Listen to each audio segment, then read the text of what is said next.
नमस्कार, बिहार तक देख रहे हैं आप और मैं हूं शुभम। देखिए, राजधानी पटना से इस वक्त बड़ी खबर निकलकर सामने आ रही है कि मुख्यमंत्री आवास के जस्ट बगल में या कहें 50 मीटर की दूरी पे पूर्व मंत्री जो है मुरारी गौतम जी का आवास है और चोर उचक्के जो हैं इनके घर से कुछ सामान की चोरी कर लेते हैं दिन दहाड़े। और सबसे बड़ी बात है कि वीआईपी जोन का यह इलाका है और चोरों का मनोबल इस कदर बढ़ा हुआ है कि अब मंत्री के आवास, पूर्व मंत्री के आवास से भी सामान चुराने में परहेज नहीं करते हैं। हमारे साथ बात करने के लिए पूर्व मंत्री जी हैं, मुरारी जी हैं। क्या क्या चोरी हुआ इस बात को बताएं। ये चोरी मुझे लगता है छोटे मोटे स्मोकर्स के द्वारा किया गया। नल की टोंटियाँ खोली गई है, कुछ पंखे रखे हुए थे क्योंकि हाउस गार्ड के लिए बनाया गया कक्ष है, तो हाउस गार्ड नहीं रहने की वजह से कहीं ना कहीं से घात लगा करके किसी के द्वारा देख लिया होगा कि इस एरिया में कोई नहीं रह रहा, तो दिन में या रात में किस समय में आकर के गए हैं हम लोग की जानकारी पुख्ता नहीं है।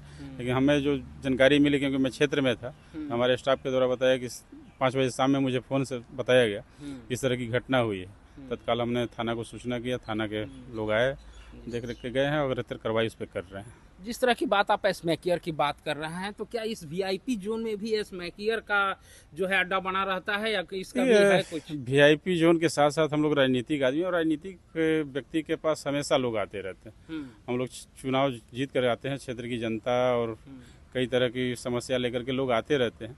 सैकड़ों लोग आते हैं पर डे, 50 से 100 की संख्या में लोग आते हैं, मिलते हैं। उसमें से हो सकता है किसी इस तरह के असामाजिक तत्व के लोग भी आकर के देख लिए होंगे इस कैंपस में घुस करके ये एरिया खाली है, इधर कोई नहीं रह रहा है, तो किसी समय आकर के इस तरह की घटना को अंजाम देके चले गए। क्या लगता है कि मिलने वाले जो लोग आएंगे वही हैं या कोई बाहरी व्यक्ति? मिलने वाले लोग इस तरह की घटना बाहर से जो लोग आते हैं नहीं करेंगे। कहीं ना कहीं यहाँ के अगल बगल में कुछ स्लम टाइप का बस्ती है जहाँ हमारे कैंपस के बगल में ही है, झुग्गी झोपड़ी लगा के लोग रहते हैं। हो सकता है उसमें से भी कोई स्मोकर हो जो कि इस तरह की घात लगा करके देखा हो, इस तरह की घटना को अंजाम दिया हो।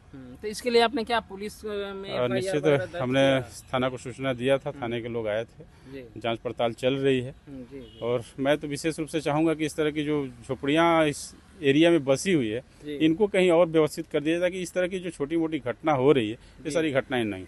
आपको क्या लगता है कि स्लम एरिया जो इधर उधर जो लोग झोपड़ी बना करके रह रहे हैं वही लोग इस तरह की घटना को अंजाम देते हैं? मैं ये क्लियर नहीं कर सकता कि वही है, तो जांच की चीज़ें हैं, लेकिन मुझे लगता है कि इस तरह के एरिया में भी कुछ उस तरह के लोग रहते होंगे, क्योंकि ये सुरक्षित जोन है, इस एरिया में नहीं रहना चाहिए। इनको कहीं और व्यवस्थित कर देना चाहिए। हम चाहेंगे कि दर्शकों को दिखाएं कि क्या क्या चोरी हुआ है आपके घर से, ये जरा हम जानना चाहेंगे क्या क्या चोरी हुआ कुछ।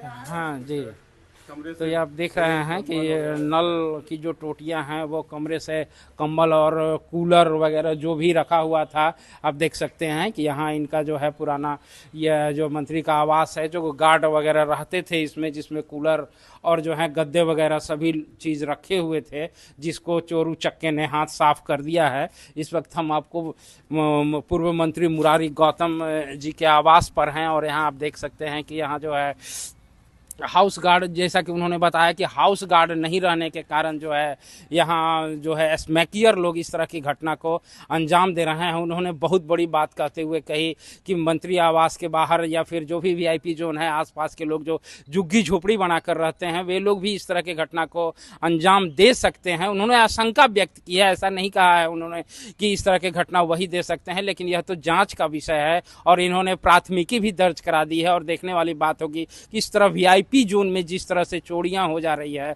तो आम आदमी कितना सुरक्षित है। शुभम निराला, बिहार तक, पटना।